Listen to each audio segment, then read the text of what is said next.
Good evening, good to be with you. I'm Frances Rivera. We are coming on the air as President Trump begins the second day of a historic two-day summit with Chinese President Xi Jinping. Right now, the president is meeting with Xi inside the compound where the Chinese leader and other top officials reside, just outside of the Forbidden City. The two leaders are holding another day of high-stakes discussions, continuing critical conversations from yesterday on the future of U.S. China relations, including Iran, business deals, trade in Taiwan. President Trump posting just a short time ago that he hopes the summit will make the relationship with China stronger than ever before. We heard from both at the top of their meeting behind closed doors.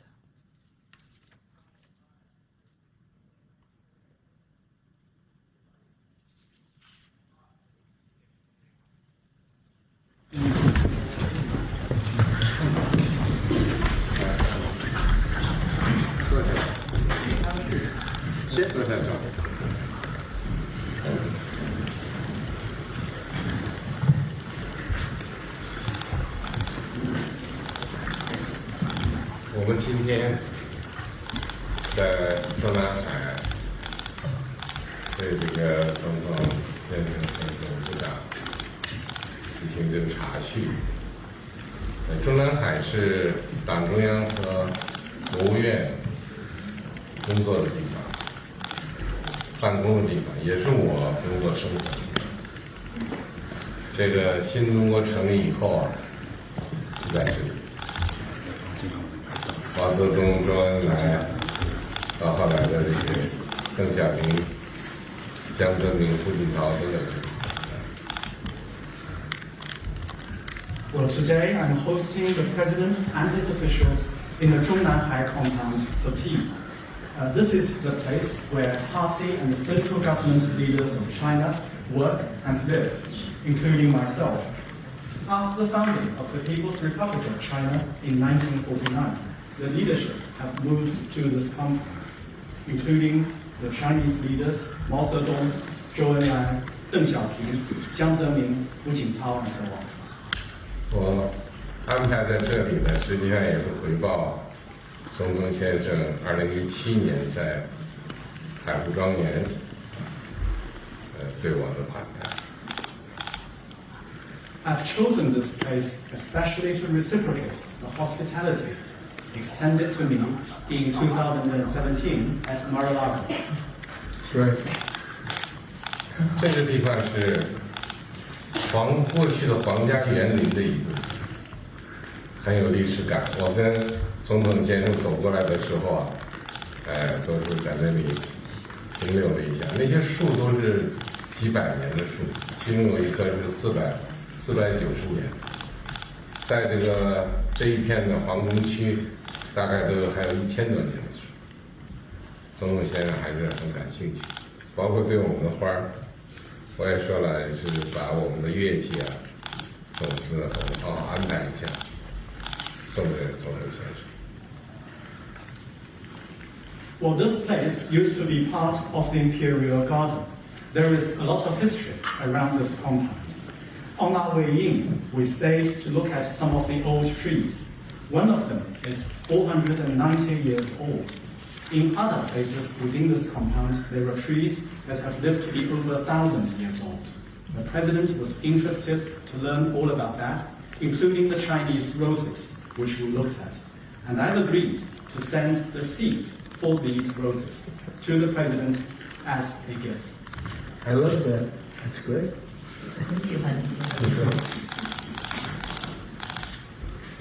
I want to thank you very much. This has been an incredible visit. I think a lot of good has come of it. We've made some fantastic trade deals, great for both countries. He's a man I respect greatly, become really a friend. We've known each other now 11 years, almost 12 years, that's a long time. And we've settled a lot of different problems that other people wouldn't have been able to settle. And the relationship is a very strong one. We've really done some wonderful things, I believe. We did discuss Iran. We feel very similar to Iran. We want that to end. We don't want them to have a nuclear weapon. We want the straits open. We're closing it now. They closed it, and we closed it on top of them. But we want the straits open, and we want them to get it ended because it's a crazy thing. They're a little bit crazy, and that's no good. Can't have it. They cannot have a nuclear weapon. But we discussed a lot of other things also, and I think we're very much on agreement. We're going to have some further discussions now with the group. But I just want to thank President Xi and all of his representatives. We've become friendly with all of them. They're great people. And it's an honor to be here. And we'll be back. And I believe on September 24th or thereabouts, President Xi is going to be coming to the United States. And we will be reciprocal, like reciprocal trade. The visit will be reciprocal. We're going to lay it on the line. And we're going to have... You're gonna walk away, hopefully very impressed, like I'm very impressed with China. And I just want to end by saying thank you very much. It's been really a great couple of days. Thank you very much. 非常感谢，我觉得我这一次的访问真的是不可思议的一次好访问。我们两位元首共同的做出了很好的成果。我们达成了很多的贸易的协议，我们两个国家之间达成了很多的共识。您也是一个非常值得尊敬的一个领导人，我对您充满了尊重。我们相互之间认识已经有11年多，几乎要12年了，这是非常长的一个长久的友谊的关系。那通过我们两个人的讨论和合作，我们解决了很多的问题，别人都是没有办法能够解决这么多的问题的。我们两人之间的关系是非常好的。另外呢，我们讨论的问题当中还包括在伊朗问题上，我们也有非常相似的看法。我们都希望能够快速的解决伊朗的问题。那这个海峡，霍尔木兹海峡也必须要开放。现在呢是他们把它封锁了，然后呢我们也再加上一个封锁，这个是很疯狂的。我们大家都不希望是这样，希望能够尽快的开放这个海峡。那我们不能够允许伊朗拥有核武器。另外除此之外，我们还讨论了很多其他重要的问题。那我等一下呢，就会跟我们这个两个代表团在大范围的再进行进一步的讨论。那么我还想要再次的感谢习主席，也感谢中方代表团接待的所有的成员。我们大家都是好朋友了，而且我们将来还会再回来。另外呢，在今年的9月24日，习主席也将到美国来回访。这样的话呢，我们就可以实现元首之间的互访。我们在美国也会以同样的高规格来接待习主席。希望您在访问美国结束的时候呢，也会跟我一样有同样的这样的一种感受，能够觉得对于我们的接待能够感到有留下深刻的印象。最后我还再次要感谢您的访问，这2天的访问我觉得非常的愉快和成功。谢谢总统先生，谢谢你刚才的讲话。Thank you for the support. Thank you. 这次的访问是一个历史性的、标志性的访问。这个迄今我们已经达成了一个新的两国关系，就是建设性的战略稳定关系。这个可以说是一个里程碑式的一个访问事件，而且我们达成了很多这个合作的成果和建议，而且对国际问题也有了很多的。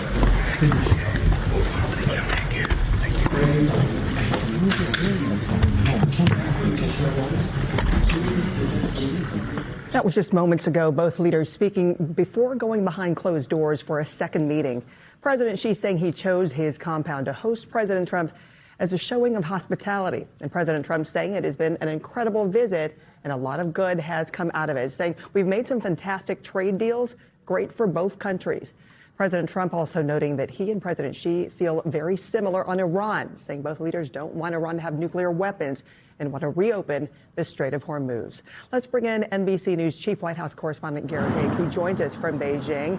Garrett, good to see you as always. So we heard the president say very clearly they made fantastic trade deals, great for both countries. So break that down and how it plays out with their goals heading into this final day.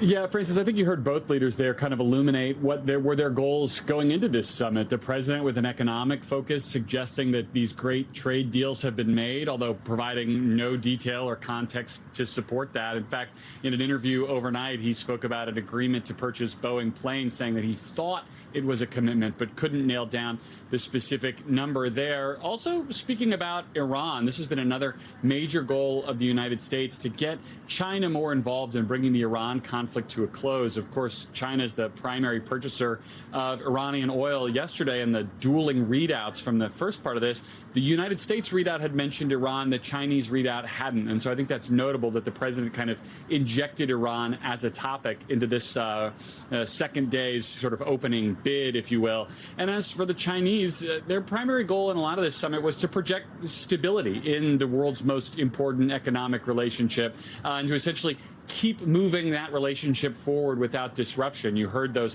welcoming comments from President Xi, kind of flattering President Trump a little bit about the importance of this relationship and the importance of this moment. That's something that President Trump wants to hear, and something that the Chinese, I think, generally want to convey, that there will be no major disruptions, no big changes in the way in which these two economic competitors who are so closely intertwined will go about their business going forward for the next 6 months or so until the next time these two leaders are scheduled to meet. Yeah, I mean, Garrett, President Trump has claimed China offered to help broker peace with Iran even before he left on this trip and during the trip. He said, we're good. We don't need their help. But he also said today that China has agreed not to give military equipment to Iran, but we're also learning the kind of loophole here involving maybe a third-party country.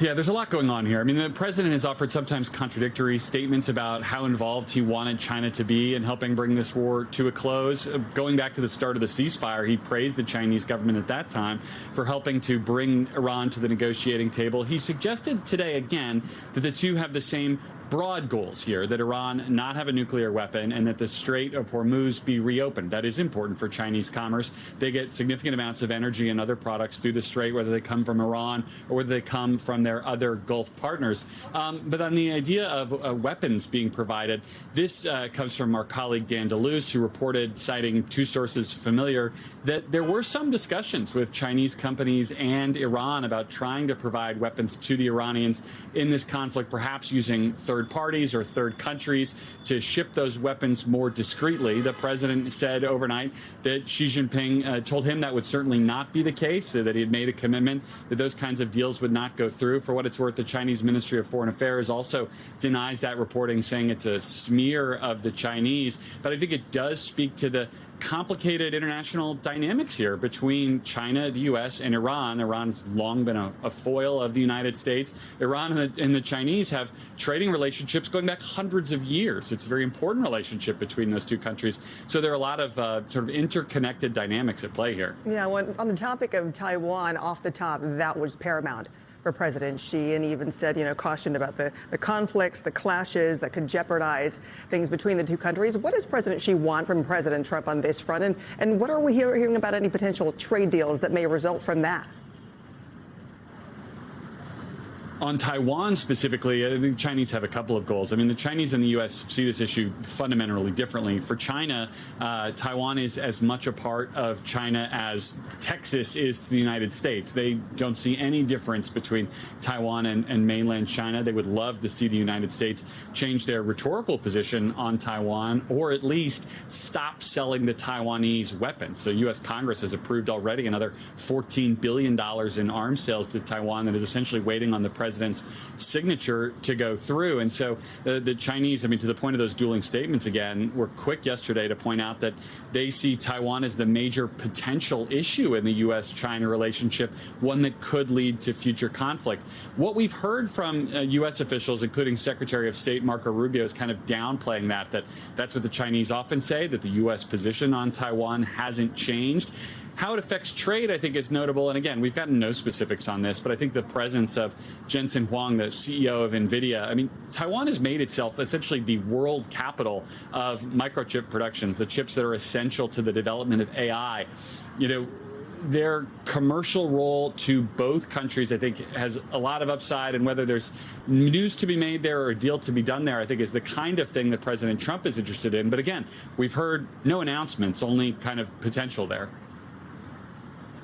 I'm glad you brought up Texas, Garrett, because I want to bring up that and talk about where we are with this as far as the president is saying that China will consider buying oil from the U.S., possibly sending ships to Texas, Louisiana, and Alaska, and also even Boeing getting involved with the 200 Boeing jets.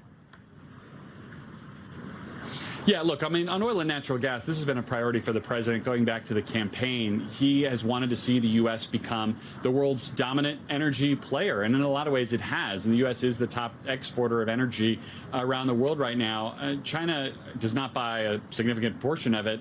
Logistically, that hasn't always made much sense for them. Perhaps it could in the future. China's gone through its own energy transition. They've been trying to move away from fossil fuels. They're the world leader in solar power. They are among the world leaders in wind energy generation. Those are things that President Trump quite openly disdains. And so I think that might be more aspirational, perhaps, than realistic at this point. But it is something that the president has talked about on several occasions. As for Boeing, there has been so much ink spilled about Boeing's role in this trip. Their CEO was on the trip with the president. There was a lot of speculation that the Chinese could place one of the largest jet aircraft orders from Boeing in history. The president said in an interview last night that number was more like 150 to 200 jets. There had been some reporting that it could be as large as 500. I think all of this is interesting and also probably falls in that aspirational category. These orders can sometimes take a decade to fulfill and can be canceled as easily as they're made. We've heard no confirmation at all from the Chinese side. So it is an interesting, obviously, Boeing, a huge American company, a huge American exporter. Those details will be closely watched by the U.S. stock market and by tens of thousands of employees who could be making those planes in the future if those orders come through. And we'll be hearing at the culmination of day 2 to see what those wins are and if it involves them. Garrett Haake for us. As always, Garrett, thanks. I want to bring in NBC News national correspondent Janice Mackey-Frayer, who's also in Beijing. As we were just looking at the video of the presidents, both of them, the leaders' arrival in that garden, and it struck me just in their body language. We saw so much pomp and pageantry where they were very, very formal. And this seems a little bit more at ease, even though there is so much of this that is being kept private and secret between the two, Janice. Well, Chinese officials say that the garden in which these two men are walking is considered a very private place. It's full of flowers. There are trees that are hundreds of years old. We saw in the visuals President Xi pointing to various aspects of this garden, explaining the history. One tree 490 years old. President Trump apparently was very impressed with the variety of roses, these Chinese roses in different colors of pinks and yellow. And President Xi has promised to bring some rose seeds to Washington when he has his state visit there at the end of September. What we are seeing is both men leaning into this relationship. President Trump welcoming the flattery, the grand welcome of that ceremony at the Great Hall of the People yesterday, and President Xi also using this opportunity to be the gracious host, but to also get his point across. Some of the language that he was using yesterday around Taiwan, almost a warning to the United States, was quite frank, stark almost, after all of the warm words about cooperation. So what it does is reminds us that there is still a lot of very serious business at hand between these two leaders, but they are wanting to present a different face to their relationship, that these are two leaders, despite competition and despite deep differences, that they can cooperate, that they can manage tensions over the long term and see the benefit for both sides. Francis? And also, James, I found it very interesting, President Trump's description of Xi, saying that he's a warm person, but he's all business, describing him this way. There's no games, there's no talking about how nice the weather is, no talking about stars, the moon, the sky. And I like that. It's a good thing the president says no games. I said about that with him, which, you know, in this backdrop of them enjoying this garden, it's very interesting to get that aspect of the personal relationship that these two have. Francis, the last president to visit China was President Trump, but it was a very different visit back then, and it's a very different China right now. Back in 2017, it was billed as the State Visit Plus. Then there was a trade war. There was a pandemic. There was volatility with the United States. Then another trade war. And President Trump has arrived to a China that is different in a lot of ways, not beyond the infrastructure and the superhighways and aspects of the economy that aren't doing so well. But China is has been trying to spread its influence, to expand its influence, for Xi Jinping to be seen as a global statesman, and for China in this turbulent world to be seen as this oasis of stability. So we're seeing these two men come to this summit from very different places. President Trump with an unresolved conflict and the appearance that he's asking Xi Jinping to help for that. It was noted earlier by Garrett that the issue of Iran was not included in the Chinese readout yesterday. That could be seen as President Xi not wanting to align himself too much with Washington because Iran is still a very important ally. That's right. And I want to ask you, Janice, especially when it comes to President Trump bringing in the delegation, the powerhouse delegation, and flexing the CEO muscle of the United States. I know you spoke with some of these CEOs. What did you learn from them, and how are they being factored in all of these meetings? This business delegation really is a key feature of this visit because we're talking about big, powerful, and deep-pocketed companies that are coming here, yes, to make some deals, but more so to try to expand their access and influence in the important Chinese market. Yesterday, these 17 CEOs from Tim Cook and Jensen Huang to Elon Musk were at the Great Hall of the People to have a separate meeting with China's Premier Li Qiang. It was business on the agenda, talk of cooperation, of agreements. I asked Jensen Huang why it was important for him to make this trip, and he said, this is an incredible opportunity for me to represent the United States. He says he has but one focus while he's here, and that's to represent the U.S. and to also support the president. There was also that same sense from Tim Cook. When I asked him what he hoped to take away from this, he said good collaboration, great collaboration, and suggesting that some solid ties for businesses here, operating here, can be improved. But the one moment was from that event yesterday that was interesting was Elon Musk walking through the hallway, these cavernous hallways in the Great Hall of the People, Francis, with two Chinese ushers and his 6-year-old son on his hand. And his son was skipping along, I think oblivious to where he was and the magnitude of what that meant. And they rounded the corner, and his son was wearing his Chinese silk vest and then was given a baseball hat with a dragon on it.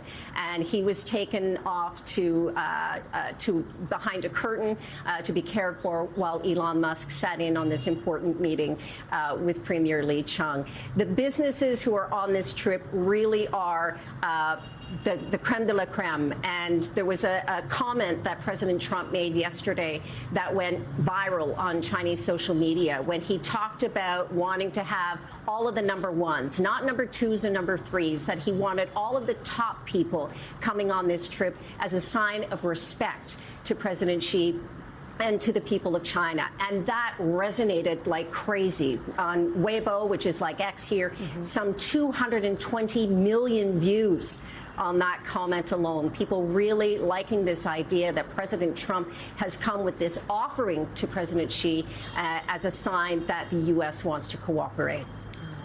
Also great insight, as always, Janice. And of course, it's a day at the office for Elon Musk's son and his dad. Thank you so much for your perspective. All right, let's bring in Mark Stewart, former Beijing correspondent and global business strategist.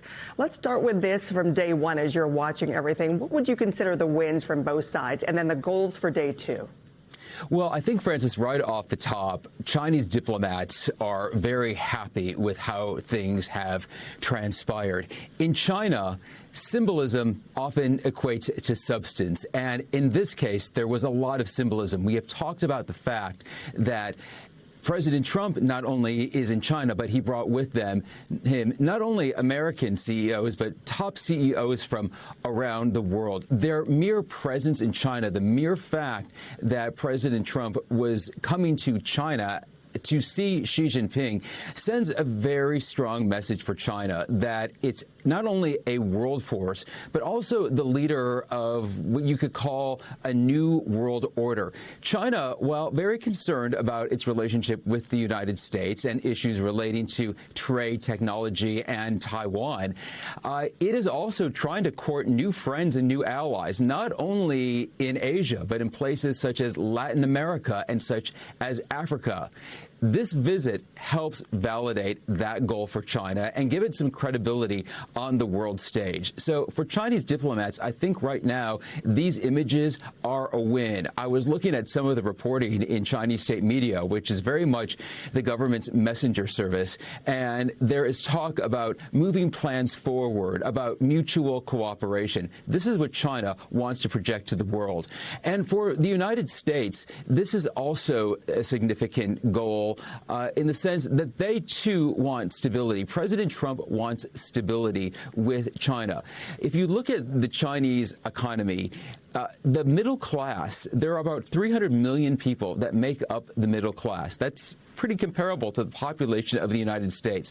That is a tremendous market that American companies want to be part of and want to profit from. So the fact that there is this perhaps reset or this symbol of stability between these two nations, for the United States, that too, Francis, is goal accomplished. Interesting. As always, Mark, I want to ask you this as you put on your reporter hat and watch this coverage. As we know, the relationship between the president and reporters in the press here at home is very different from the president that we're seeing there in China. Limited words, limited access at some point. Talk to us how that's coming to play when it comes to what we're seeing in this location specifically, because it is seemingly somewhat secretive, but also culturally how that comes into play. There's certainly a lot of cultural weight to this compound where it's taking place, but it's also, as you mentioned, does have a bit of a mystique, a secretive mystique to it. In fact, just an anecdote from my time in Beijing, there is a building in downtown Beijing in the central business district called the Zun. It is one of the tallest buildings in the world. At the time it was built, there were going to be plans for a public observation deck, but that was quickly scrapped when it was realized that visitors could perhaps peer into this compound. So the fact that this state visit is taking place there does show the weight of this visit, and as has been alluded to, almost a sign of respect to President Trump. The one thing which we are not seeing here, which is perhaps much different from the United States, we're not seeing reporters throw questions to Xi Jinping. That's not something that happens in China. I've never seen that occur. It is very much a controlled environment, and the Chinese press, which again you could argue is an agent, for lack of better words, of the state, respects that process. I think moving forward in the days ahead, if I'm a Chinese diplomat, I want to make sure this entire visit stays to script, that there are no rogue moments or awkward exchanges as we have seen in the White House with President Trump and other world leaders. Chinese officials are going to go at very great lengths to make sure what is meant to be public is public and what is meant to be private stays that way. And as we look at these images, before I let you go, Mark, we're seeing the evolution of these two leaders from 2017, different leaders then, different country then, and the two leaders now, and looking ahead to later this September. How have you seen them evolve and develop in their relationships as leaders and even personally? Well, I think it needs to be stressed that this is a very fragile relationship. Even though we are seeing a cordial moment right now, things can change very quickly depending on what happens in the geopolitics of the world. I remember back in 2017 when President Trump hosted Xi Jinping at Mar-a-Lago, the two men shared a piece of chocolate cake together. Yet very quickly after that, trade tensions emerged, the pandemic emerged, and this relationship turned turned very frosty. So I think there needs to be caution moving forward. And while, again, there are these exchanges of goodwill and good feeling, I go back to a conversation I had with the former U.S. ambassador to China just a few months ago while I was still in Beijing. And again, he made it clear this is still very much an adversarial relationship. And that reality can't be ignored in this present time. And again, moving forward as we see perhaps a meeting of these two men scheduled for September here in the United States, Francis. All right, Mark Stewart, former Beijing correspondent and global business strategist, thank you. And we will be back here live with you as soon as President Trump emerges from that closed-door summit. And as always, we have much more ahead on NBC News Now and online at NBCnews.com. I'm Frances Rivera. Thanks so much for watching. We thank you for watching. And remember, stay updated on breaking news and top stories on the NBC News app or watch live on our YouTube channel.